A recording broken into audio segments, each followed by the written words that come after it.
Iran, Israel और America के बीच लगातार जंग जारी है और इस बीच जंग का रुख बताना एक तरह से मुश्किल हो रहा है, क्योंकि जिस ईरान को इस जंग में कमजोर समझा जा रहा था, जिस ईरान को यह अमेरिका की तरफ से कहा जा रहा था कि एक हफ्ते में या 4-5 दिनों में यह जंग खत्म हो जाएगी, उस ईरान की तरफ से लगातार मुंहतोड़ जवाब दिया जा रहा है। ईरान की तरफ से लगातार हमले किए जा रहे हैं। ईरान के हमलों में अब एक तरह से शिद्दत पैदा हो गई है। आपको बता दें कि लबनान से लेकर तल अवीव तक और इसके अलावा ईरान से लेकर पूरे मशरिक़ वस्ता में हर जगह ईरान और लबनान की तरफ से ये हमले लगातार किए जा रहे हैं। और इस बीच आपको बताते चले कि जो बड़े हमले हुए हैं, खासतौर से पिछले 1-2 दिन में जो बड़े हमले हुए हैं, ईरान ने जिस तरह से जवाबी कार्रवाई अभी तक अंजाम दी है, उसका जिक्र सबसे पहले कर दें। और उसके बाद किस तरह से ये पूरी लड़ाई और कितनी मजबूती के साथ ईरान इस जंग में डटा हुआ है,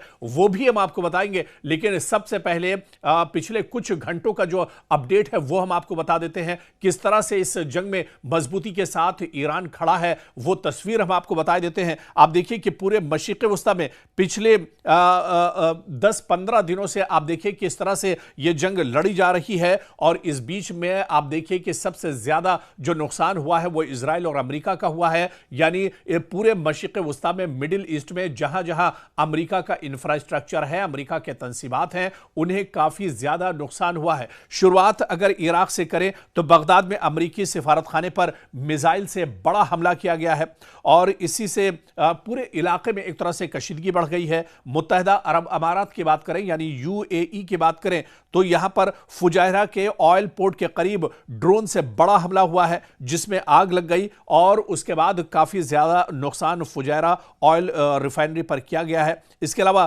खलीज ओमान की बात की जाए या समुद्री रास्ते की बात की जाए, अबनाए हुर्मुज में कई जहाजों पर एक के बाद एक हमले किए गए हैं, कई टैंकरों को यहां पर रोका गया है। ईरान ने पूरी तरह से अबनाए हुर्मुज में रास्ते को बंद कर दिया है। कुवैत की अगर बात करें तो ईरान की तरफ से बैलिस्टिक मिसाइल और ड्रोन हमले किए गए हैं, जिन्हें ज्यादातर दिफाई निजाम के जरिए कुवैत ने कहा है कि रोकने का दावा किया है। लेकिन इस बीच बड़ी खबर जो दुबई से आ रही है, आपको बता दें कि दुबई में एक अमेरिकन बैंक है, यानी अमेरिकी बैंक है, उस बैंक को भी ईरान ने निशाना बनाया है और उस बैंक को पूरी तरह से ड्रोन के जरिए से हमला करके एक तरह से तबाह बर्बाद कर दिया है। ओमान की अगर बात करें तो ईरान से मुंसलिक ड्रोन हमलों ने पोर्ट ऑफ सलाला और पोर्ट ऑफ दुक्म और सोहर के जो जिलाई इलाके हैं, यहां पर बड़े पैमाने पर हमले किए गए हैं, यानी ओमान को भी ईरान ने निशाना बनाया है। आज़रबाईजान की अगर बात करें तो यहां पर भी एयरपोर्ट को नुकसान बनाया गया है। वो एयरपोर्ट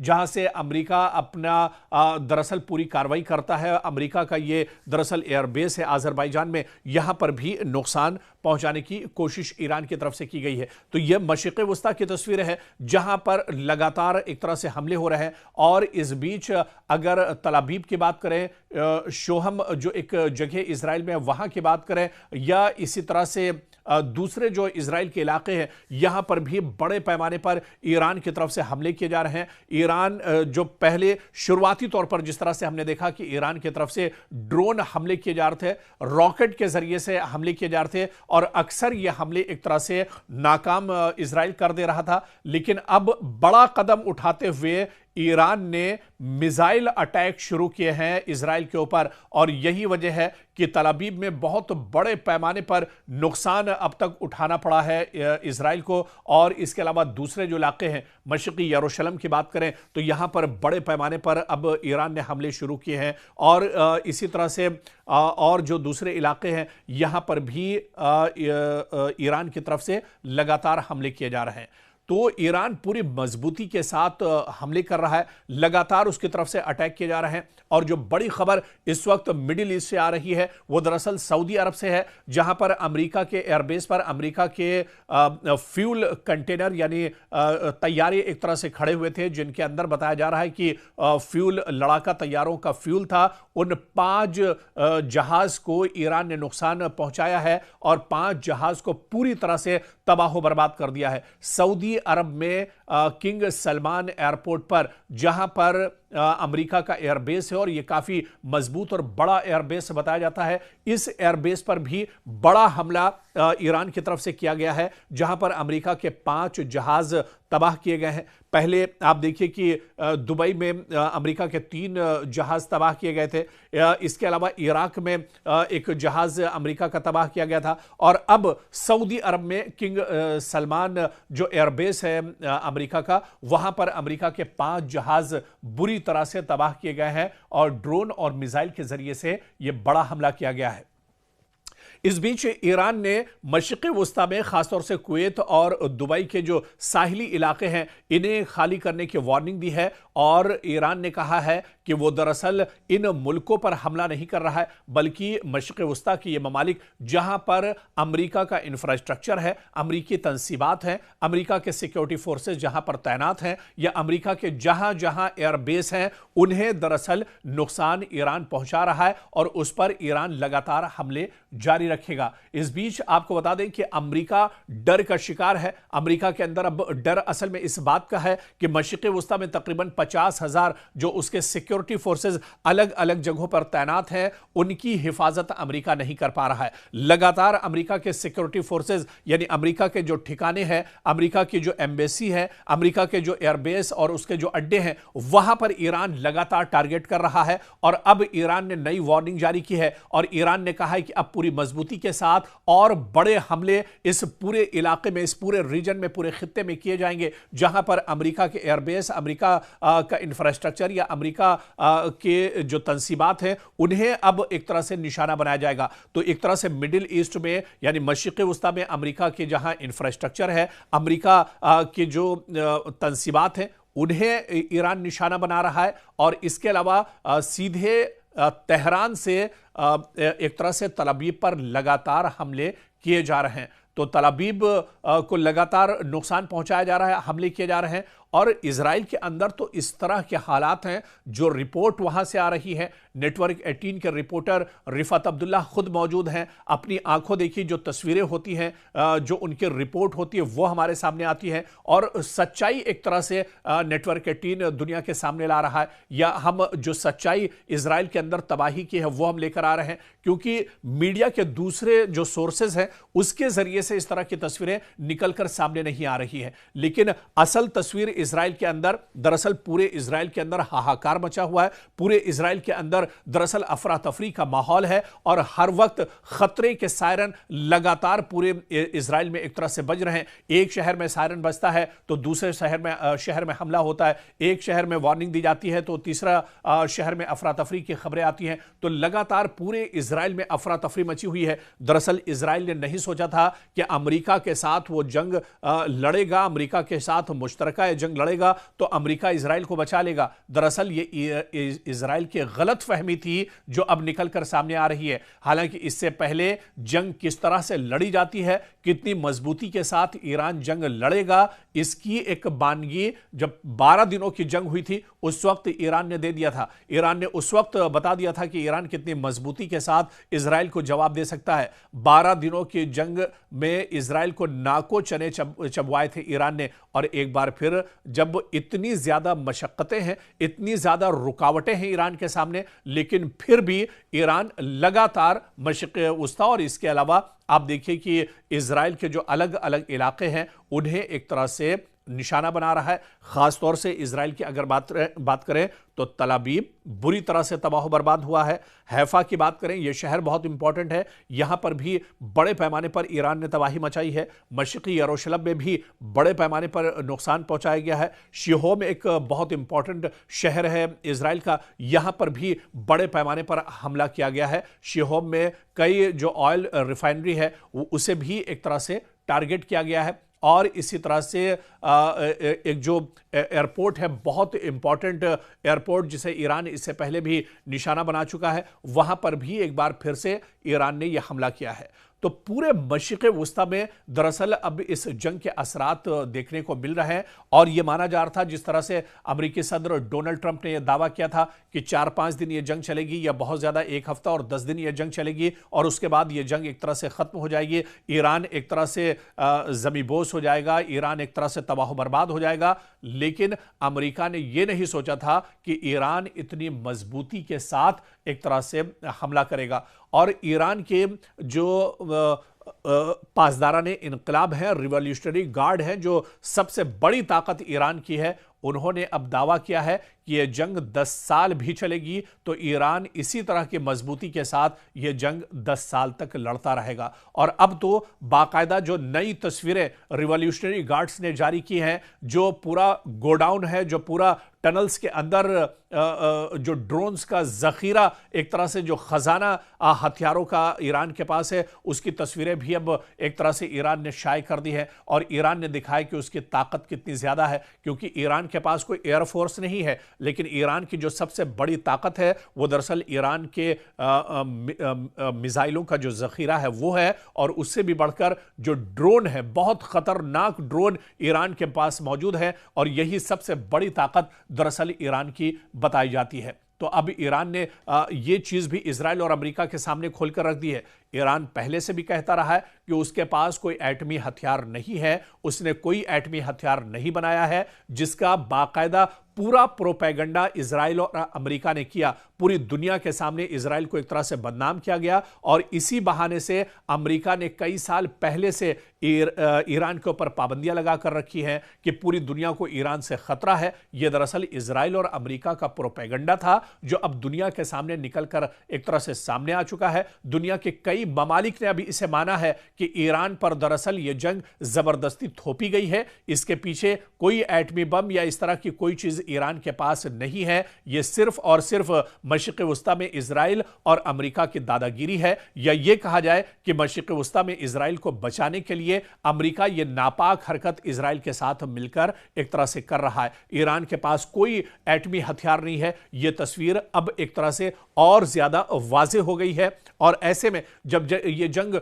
बढ़ती जा रही है, इस बीच आप देखिए बहुत बड़ी खबर आ रही है कि ईरान के रिवॉल्यूशनरी गार्ड्स ने अब यहां पर वार्निंग दी है पूरे गल्फ में, पूरे मिडिल ईस्ट में। कहा है कि जो ऑयल पोर्ट्स के नजदीक के जो इलाके हैं, या फॉरेन मिनिस्टर के जो आसपास के जो इलाके हैं, अमरीकी तंसीबात के आसपास के जो इलाके हैं, उसे फौरन खाली कर दिया जाए। और फॉरेन मिनिस्टर अब्बास अराक्ची ने यहां पर वार्निंग दी है कि यूएस कंपनीज जो मिडिल ईस्ट में मौजूद हैं, उन पर लगातार तेहरान की तरफ से हमले होते रहेंगे, और उनका जो इंफ्रास्ट्रक्चर है उसे बुरी तरह से तबाह बर्बाद कर दिया जाएगा, उसे खत्म कर दिया जाएगा। तो इस बीच ईरान के फॉरेन मिनिस्टर अब्बास अराक्ची ने बड़ा बयान दिया है। उन्होंने मिडिल ईस्ट में अमेरिका की जो तंसीबात हैं वहां से कहा है कि जो रिहायशी इलाके हैं उन्हें खाली कर दिया जाए। यहां बड़े हमले कभी भी हो सकते हैं। लगातार अमेरिका की तंसीबात को नुकसान पहुंचाया जा रहा है, लगातार अमेरिका की जो तंसीबात हैं उन्हें तबाह बर्बाद किया जा रहा है, उसे टारगेट किया जा रहा है। और ऐसे ने ईरान ने एक बार फिर से जो रिहायशी इलाके हैं, जो यहां के रिहायशी हैं मशरिक़ वुस्ता में, उन्हें एक तरह से कहा है कि वो इन पूरे इलाकों को दरअसल खाली कर दें। और इस बीच जो बहुत बड़ी खबर आ रही है, इजराइल पर लगातार बड़े हमले हो रहे हैं, और यह हमले दरअसल ईरान और लबनान दोनों ने मिलकर किए हैं इजराइल पर, जिसमें काफी ज्यादा इजराइल के अंदर से नुकसान की खबर आ रही है। पूरे सेंट्रल जो इलाका है, जो दरमियानी इलाका पूरे इजराइल का है, वहां पर काफी ज्यादा नुकसान पहुंचा है। आपको बता दें कि लबनान की तरफ से, हिजबुल्लाह की तरफ से रॉकेट हमले लगातार किए जा रहे हैं। और इस वक्त जो ताज़ा खबर आ रही है इजराइल से, वो दरअसल एलात से खबर आ रही है, जहां पर एक बड़ा हमला हिजबुल्लाह और ईरान की तरफ से किया गया है। और इस हमले में एलात में कई लोगों के जख्मी होने, कई इमारतों के तबाह होने, और कई इलाकों में आग लगने, कई इमारतों में आग लगने की तस्वीरें भी निकलकर सामने आई हैं। तो इजराइल के एलात में भी बहुत बड़ा हमला हिजबुल्लाह और इसके अलावा ईरान की तरफ से किया गया है। दरअसल अब कई अटैक ऐसे हो रहे हैं जहां पर मुश्तरका तौर पर भी हिजबुल्लाह और ईरान की तरफ से अटैक किए जा रहे हैं। ऐसे ही एक बड़ा हमला इजराइल के एलात शहर में हुआ है। एलात शहर दरअसल मिडिल इजराइल में आता है, और मिडिल इजराइल का मतलब यह है कि इजराइल के दिल पर एक तरह से ईरान ने अब हमला कर दिया है। इजराइल का जो मेन शहर एलात है वहां पर एक बड़ा हमला अब रॉकेट के जरिए से और मिसाइल के जरिए से ईरान और हिजबुल्लाह की तरफ से किया गया है। और इस हमले में शुरुआती तौर पर जो खबर निकल कर आ रही है कि इसमें कई लोग जख्मी हुए हैं, कई इमारतों को नुकसान पहुंचा है। पूरे इलाके में दरअसल एक तरह से आग के शोले और धुआं उठता हुआ नजर आ रहा है। लेकिन इस बीच आपको बता दें कि अबनाए हुर्मुज को लेकर पूरी दुनिया में हाहाकार मचा हुआ है। जिस तरह से अबनाए हुर्मुज पर ईरान ने पूरी तरह से कंट्रोल कर लिया है और उसके बाद पूरी दुनिया में ऑयल, गैस और एनर्जी की एक तरह से किल्लत हो गई है, कमी हो गई है। हर शहर शहर लोग परेशान हैं, मुल्क मुल्क लोग परेशान हैं। सिर्फ ये सूरत हाल हिंदुस्तान, पाकिस्तान या बांग्लादेश की ही नहीं है, बल्कि अबनाए हुर्मुज बंद होने के बाद इजराइल और अमेरिका में भी एनर्जी, ऑयल एंड गैस को लेकर बहुत बड़ी किल्लत अब एक तरह से सामने खड़ी हो गई है और लोग दरअसल बहुत ज्यादा परेशान हैं। और ऐसे में जिस तरह से ईरान के सदर डोनाल्ड ट्रंप बार बार ये बयान देते रहे कि वो अबनाए हुर्मुज को पूरी ताकत से खोलेंगे, अब एक खबर यह भी आ रही है कि अमेरिका का एक बेड़ा अबनाए हुर्मुज की तरफ बढ़ रहा है ताकि अबनाए हुर्मुज में ईरान ने जिस तरह से कब्जा किया हुआ है, ईरान ने जिस तरह से यहां पर पाबंदी लगाई है, उसे एक तरह से खत्म कराया जाए। लेकिन अबनाए हुर्मुज को लेकर जो एक्सपर्ट और माहिरीन बताते हैं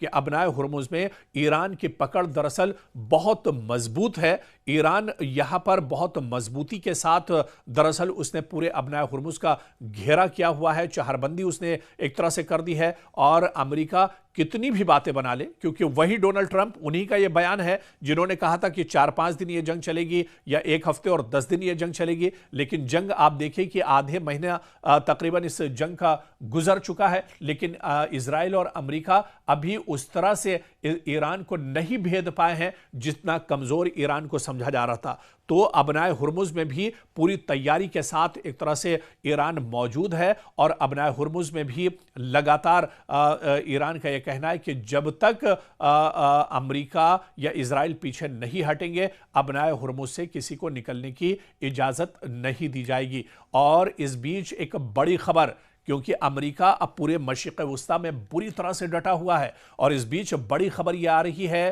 कि जो यूएस एम्बेसी है बगदाद के अंदर, वहां पर अमेरिका ने अपने तमाम शहरियों को फौरी निकलने के बयान जारी किए हैं और यह कहा है कि यहां पर लगातार ड्रोन हमले हो रहे हैं, ईरान लगातार यहां पर हमले कर रहा है। ऐसे में जो भी अमेरिका के एम्बेसी या उसका जो अमला है, जो अमेरिका के रिहायशी हैं, वो फौरन इराक एक तरह से छोड़ दें। तो अब दरअसल पूरे मशरिक़ वुस्ता में अमेरिका डर का शिकार है और ऐसे में जितनी भी एम्बेसी हैं, खासतौर से इराक एम्बेसी को लेकर अमेरिका ने यह वार्निंग भी दे दी है, यह बयान भी जारी कर दिया है कि इराक के अंदर, बगदाद के अंदर जो एम्बेसी इजराइल की है उसे फौरी तौर पर खाली किया जाए और उसका जो अमला है वो फौरन एक तरह से अमेरिका वापस लौट जाए, क्योंकि ईरान की तरफ से लगातार अमेरिकी तंसीबात को निशाना बनाया जा रहा है, अमेरिकी जो इंफ्रास्ट्रक्चर है उसे निशाना बनाया जा रहा है। आपको याद होगा कि रियाद में अमेरिका की जो एम्बेसी थी उसे निशाना बनाया गया, दुबई में अमेरिका की जो एम्बेसी है उसे निशाना बनाया गया, बहरीन के अंदर अमेरिकी एम्बेसी को निशाना बनाया गया और इसी तरह से इराक के अंदर जो अमेरिकी एम्बेसी है वहां पर भी इसे एक तरह से नुकसान पहुंचाया गया है। और अब ऐसे में उल्टे पांव अमेरिकी जो शहरी हैं वो अपने वतन जाने को एक तरह से मजबूर हुए हैं और ऐसे में अमेरिका ने भी वार्निंग जारी कर दी है कि जो उसके शहरी हैं वो अमेरिका एक तरह से वापस लौट जाएं। तो कुल मिलाकर इस बीच बड़ी खबर, कुवैत के बैनुल-अक़वामी हवाई अड्डे पर भी ड्रोन हमला हुआ है, रडार को नुकसान पहुंचने की भी तस्दीक हुई है। अमेरिका का खाक जजीरे पर 90 से ज्यादा फौजी अहदाफ को निशाना बनाने का दावा है। अमेरिकी सेंट्रल कमांड का दावा है कि खाक जजीरे पर हमले में 90 से ज्यादा ईरानी फौजी अहदाफ को निशाना बनाया गया है। इधर ईरान के वजीर खारजा अब्बास अराक्ची का कहना है कि उनका मुल्क तवानाई के तंसीबात पर किसी भी हमले का जवाब खित्ते में अमरीकी कंपनियों को निशाना बनाकर देगा। जी हां, ईरान के फॉरेन मिनिस्टर अब्बास अराक्ची ने कहा है कि अगर ईरान के अंदर मौजूद जो ऑयल रिफाइनरी हैं, जो गैस के भंडार हैं, अगर उन्हें अमेरिका या इजराइल नुकसान पहुंचाता है तो फिर खित्ते में जहां जहां अमेरिका के अड्डे हैं, अमेरिका की जो तंसीबात हैं, अमेरिका की जो ऑयल रिफाइनरी हैं, उन्हें भी ईरान नहीं बख्शेगा और उसे भी निशाना बनाया जाएगा। इस बीच एक और बड़ी खबर इस जंग को लेकर आ रही है। फ्रांसीसी सदर एमेनुएल मैक्रों ने पेरिस में इजराइल और लबनान के दरमियान जंगबंदी मुज़ाकरात की मेज़बानी करने की पेशकश की है। मैक्रों ने कहा है कि अगर ईरान और अमेरिका इजराइल एक मेज़ पर आते हैं तो वो इस जंगबंदी को रोकने के लिए, सालसी करने के लिए एक तरह से तैयार हैं। इधर अमरीकी सिफारत खाने की अपने शहरियों से फौरी तौर पर इराक छोड़ने की हिदायत दी है। जो खबर हमने आपको बताई थी, कुवैत के अहमद अल जाबिर एयरबेस पर ड्रोन हमला हुआ है और यह हमला भी ईरान की तरफ से किया गया है। 3 फौजी एहलकार इस हमले में जख्मी हुए हैं। बाकायदा कुवैती वजारत दिफा ने इसकी जानकारी भी साझा की है। ईरान ने मजीद मिसाइल दागे हैं। इजरायली फौज ने दावा किया है कि ईरान की तरफ से लगातार इजराइल पर हमला किया जा रहा है, चाहे उसमें एलात शहर की बात करें, तल अबीब की बात करें या हैफा की बात करें और या मशरिकी यरूशलेम की बात की जाए। इन इलाकों पर लगातार ईरान की तरफ से मिसाइल दागे जा रहे हैं। बाकायदा इजरायली फौज ने दावा किया है, यह बयान जारी किया है कि ईरान की तरफ से कई और मिसाइल दागे गए हैं। तो वहीं पर लबनान में अक़वाम मुत्तहिदा के अड्डे को मशीन गन से निशाना बनाया गया है। यह बड़ी खबर इस वक्त आ रही है। जो अक़वाम मुत्तहिदा का ऑफिस है उसे लबनान में निशाना बनाया गया है और मशीन गन के जरिए से यह बड़ा हमला दरअसल किया गया है। तो कुल मिलाकर जंग का जो रुख है वो अभी एक तरह से साफ नहीं हो रहा है, लेकिन इस जंग में जो एक चीज बिल्कुल वाज़ेह है, जो एक चीज बिल्कुल साफ है कि जिस ईरान को कमजोर समझा जा रहा था, वो ईरान अब पूरी ताकत के साथ, भरपूर ताकत के साथ, पूरी मजबूती के साथ दुश्मन को जवाब दे रहा है। इजराइल और अमेरिका के पसीने दरअसल इस जंग में छूट चुके हैं और ऐसे में अब इस आधे महीने की जंग में अमेरिका और इजराइल को इस जंग से निकलने का रास्ता नहीं मिल रहा है कि वो आखिर जंग को कैसे खत्म करें, कैसे वो इस जंग से पीछे आए। और ऐसे में ईरान और इजराइल और अमेरिका दोनों घबराहट के शिकार हैं। दूसरी तरफ ईरान पूरी मजबूती के साथ जवाब दे रहा है और जो ईरान के साथ मौजूदा जो बयान आया है रिवॉल्यूशनरी गार्ड्स का, उन्होंने कहा है कि यह जंग अगर 10 साल भी चलती है तो ईरान पूरी मजबूती के साथ ये जंग यूं ही एक तरह से दुश्मनों के सामने डटकर लड़ता रहेगा।